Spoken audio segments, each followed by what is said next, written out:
Nah, karena dari pengalaman saya ini dextro bisa memudarkan warna bulu burung, tapi dengan fur ini bisa menjernihkan warna burung. Dia tidak menjernihkan, tapi mempertahankan.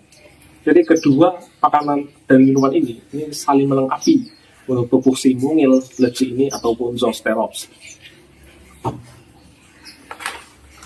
Nah, namun karena peleci saya itu mabung, saya berhenti dulu menggunakan dextro karena kandungan vitaminnya itu terlalu banyak. Khawatirnya malah rontok seluruh bulunya.